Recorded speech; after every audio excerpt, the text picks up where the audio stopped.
Hello students, today we are here to discuss our chapter number 8. Okay, आज हम chapter 8 discuss करने वाले हैं और इस चैप्टर का नेम है बल, कार्य तथा ऊर्जा. ठीक है, चलिए स्टार्ट करते हैं. कोई भी वस्तु स्वयं गति नहीं कर सकती. हम विभिन्न प्रकार के कार्य करते हैं. कार्य करने के लिए एक या अन्य रूप में बल की आवश्यकता होती है. ठीक है, सबसे पहले हम देखते हैं बल. ओके, रस्सी खींचने वाले खेत में दोनों टीमों रस्सी को अपनी ओर खींचने का प्रयास करती हैं. देखिए, कोई खेल है, उसमें रस्सी खींचते हैं.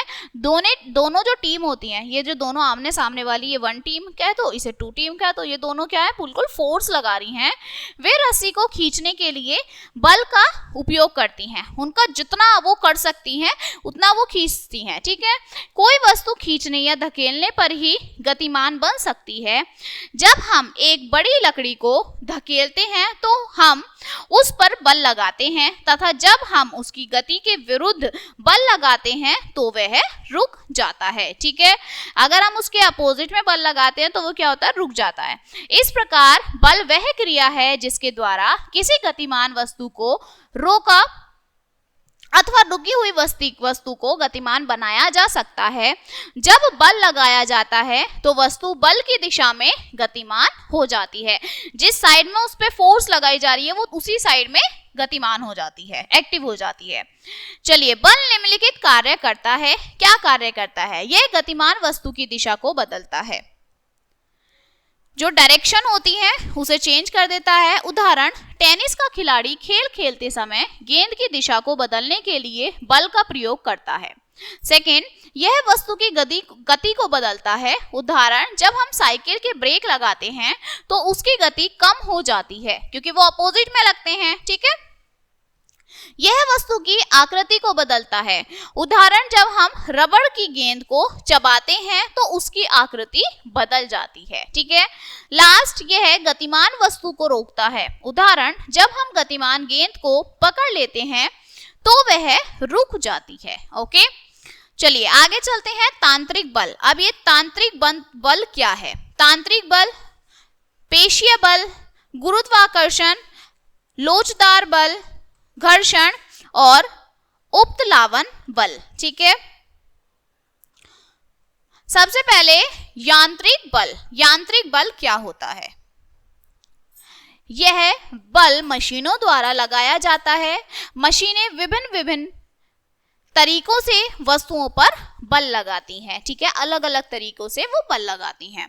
पेशीय बल. इस बल का उपयोग पेशियों द्वारा वस्तुओं को धकेलने तथा खींचने के लिए किया जाता है. उदाहरण, जब हम किसी थैले को उठाते हैं तो हम अपनी पेशियों का उपयोग करते हैं. जंतु भी वस्तुओं को एक स्थान से दूसरे स्थान पर ले जाने के लिए पेशीय बल का उपयोग करते हैं. ठीक है, थर्ड आता है गुरुत्वाकर्षण बल. यह पृथ्वी द्वारा लगाया जाने वाला बल है. यह वस्तुओं को पृथ्वी के केंद्र की ओर खींचता है. ओके, मतलब लॉ ऑफ अट्रैक्शन. ओके, ये ग्रेविटेशनल फोर्स होता है गुरुत्वाकर्षण. उदाहरण है, यदि हम गेंद को हवा में फेंकते हैं तो वह धीमी होकर रुक जाती है तथा भूमि पर गिर जाती है. बल की मात्रा वस्तु के द्रव्यमान पर निर्भर करती है. गुरुत्वाकर्षण बल की मात्रा भार कहलाती है. ओके, नेक्स्ट है लोचदार बल. लोचदार बल क्या है? यह पृथ्वी द्वारा लगाया जाने वाला बल है. उदाहरण, इसका उपयोग गुलेल को गतिमान बनाने के लिए किया जाता है. रस्सी द्वारा यह ऊपर चढ़ने में पर्वतारोही की सहायता भी करता है. ओके, लोचदार बल मतलब जब रस्सी से ऊपर चढ़ते हैं तो उसमें ये सहायक देता है. फिर आता है आपका घर्षण बल. अब घर्षण बल क्या है? यह एक विपरीत बल है. जब कोई गतिमान वस्तु किसी अन्य सतह के संपर्क में आती है तो वह रुक जाती है.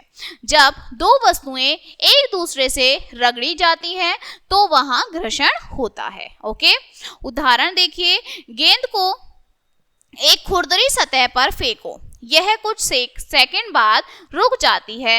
गेंद तथा भूमि के बीच का घर्षण गेंद को रोकता है. ठीक है, यदि सतह चिकनी है तो घर्षण बल कम होता है तथा यदि वह खुरदरी है तो घर्षण बल अधिक होता है। ठीक है, अगर फ्लैट होगी तो वो क्या हो जाएगा, कम, और फ्लैट नहीं होगी तो वो ज्यादा हो जाएगा। ठीक है, फिर है आपका उपप्लावन बल।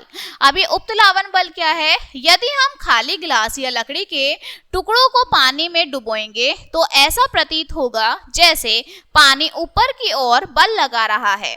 इसे जल का उपप्लावन बल कहते हैं। इस प्रकार भी कहा जा सकता है कि उपप्लावन बल किसके इक्वल है, वस्तु द्वारा हटाए गए जल के भार के बराबर लगाया गया बल। ठीक है, जितना आपने फोर्स है उस को निकालने के लिए लगाया वो वाला बल। ठीक है, अब आता है नेक्स्ट कार्य। अब ये देखिए कार्य क्या है। बल लगाने पर जब कोई वस्तु कुछ दूरी तक पहुंच जाती है, आपने प्रेशर लगाया, फोर्स लगाया और वो कुछ दूरी तक पहुंच गई तो इसे कार्य का होना कहते हैं। एक जगह से दूसरी जगह पे गई तो ये कार्य होना हो गया। ठीक है, किया गया कार्य किसके इक्वल है, लगाया गया बल उसकी मल्टीप्लाई तय की गई दूरी। ठीक है, जबकि यदि बल लगाने पर वस्तु बिल्कुल गति नहीं करती तो इस कार्य का न होना कहते हैं। मतलब अगर एक जगह से दूसरी जगह गई है तो वो काम हुआ है, अगर हम एक जगह बोल के मैं बोल रही हूँ, खड़ी हूँ, तो वो कोई काम नहीं हुआ है, इस तरह से। ठीक है, उदाहरणार्थ जब हम एक दीवार या संदूक पर बल लगाते हैं किंतु वह नहीं हिलती तो हम कहते हैं कि कार्य नहीं हुआ। ओके, कि कोई कार्य नहीं हुआ क्योंकि ऑब्जेक्ट एक जगह से दूसरी जगह पर नहीं हिला है।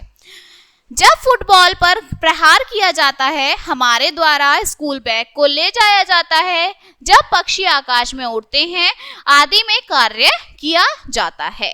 ठीक है, तो ये क्या होता है, कार्य करना होता है।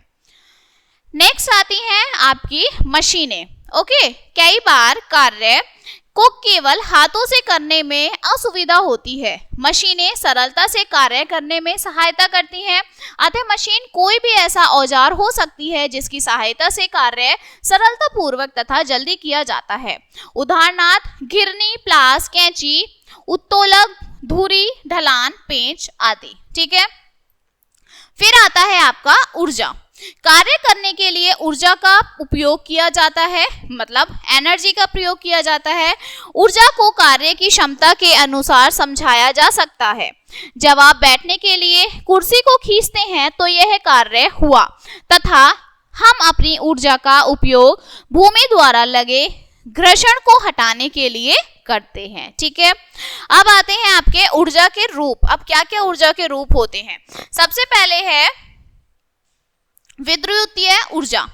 ये कौन सी ऊर्जा होती है, इसका उपयोग विद्यालयों, घरों तथा अनेक उद्देश्यों में किया जाता है। इसका उपयोग विद्युतीय उपकरणों जैसे पंखा, पंख, बल्ब, टीवी, कूलर, फ्रिज आदि को चलाने में किया जाता है। ठीक है, फिर आता है नेक्स्ट सौर ऊर्जा।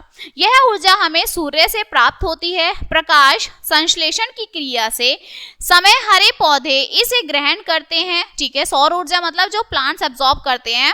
हम इस ऊर्जा का उपयोग अनेक तरीकों से करते हैं, सौर कुकर, ठीक है, सोलर वाटर हीटर, सौर कैलकुलेटर आदि। यह ऊर्जा प्रदूषण मुक्त होती है। ठीक है, जो आपके सोलार होते हैं ना, सोलर एनर्जी, ये वो ऊर्जा होती है। ओके, जो हमें धूप से मिलती है।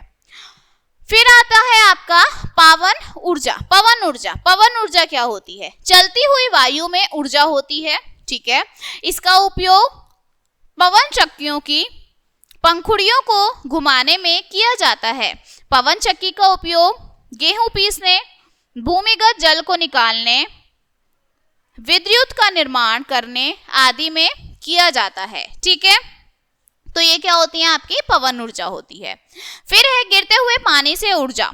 बहते तथा गिरते हुए पानी का उपयोग कई कार्यों के लिए किया जाता है। इसका उपयोग बांध में विद्युत बनाने के लिए भी किया जाता है, जो डैम बनाते हैं उसमें भी किया जाता है। नेक्स्ट आता है आपका ऊष्मीय ऊर्जा। जलते हुए कोयले की ऊष्मा से पानी को उबालकर भाप बनाई जाती है, जिससे भाप के इंजन को चलाया जाता है। ठीक है, ऊष्मीय ऊर्जा का स्रोत सूर्य, जलती हुई लकड़ी, कोयला, गैस, पेट्रोल, डीजल आदि हैं। ठीक है, जिससे हमें ऊष्मा मिलती है। ओके। फिर है रासायनिक ऊर्जा। अब ये रासायनिक ऊर्जा क्या है? खाद्य उत्पादों में प्रयोग की जाने वाली ऊर्जा एक प्रकार की रासायनिक ऊर्जा है। यह ऊर्जा रसायनों द्वारा बनाई जाती है। रासायनिक ऊर्जा वाली टॉर्च में शुष्क सेल का उपयोग विद्युत उत्पन्न करने के लिए किया जाता है। बैटरी में रासायनिक ऊर्जा होती है। ओके। इसके बाद हमारा आता है ऊर्जा का रूपांतरण।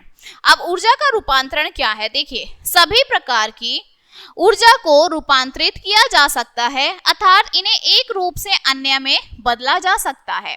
उदाहरण, विद्युत बल विद्युत ऊर्जा को प्रकाश ऊर्जा में परिवर्तित कर देता है।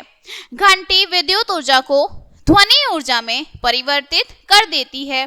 एक इस्त्री विद्युत ऊर्जा को ऊष्मीय ऊर्जा में परिवर्तित कर देती है। ठीक है। एक शुष्क सेल रासायनिक ऊर्जा को विद्युतीय ऊर्जा में परिवर्तित कर देता है। ठीक है। ये आपके कन्वर्टिंग हो गए कि कौन किसको कन्वर्ट करता है। ठीक है। और ये चैप्टर आपका यहीं खत्म होता है। अब इसके कुछ मुख्य बिंदु देखते हैं हम। ठीक है। खींचने या धकेलना बल के प्रभाव हैं। आप खींचते हो कुछ को फोर्स लगाते हो, ऐसे प्रेशर लगाते हो, तो वो बल है। बल के अनेक प्रभाव होते हैं।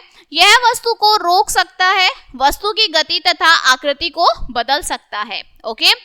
कार्य तब होता है जब किसी वस्तु पर बल लगाने से उसकी स्थिति में परिवर्तन हो जाता है, उसकी पोजीशन चेंज हो जाती है, तो वो बल लगना हो गया। ठीक है। ऊर्जा कार्य करने की क्षमता है। ऊर्जा के अनेक रूप होते हैं। ठीक है। ऊर्जा के अनेक रूप होते हैं जो हमने अभी डिस्कस किए थे। ओके। सो ये चैप्टर यहीं खत्म होता है and we will meet on the next chapter. Thank you.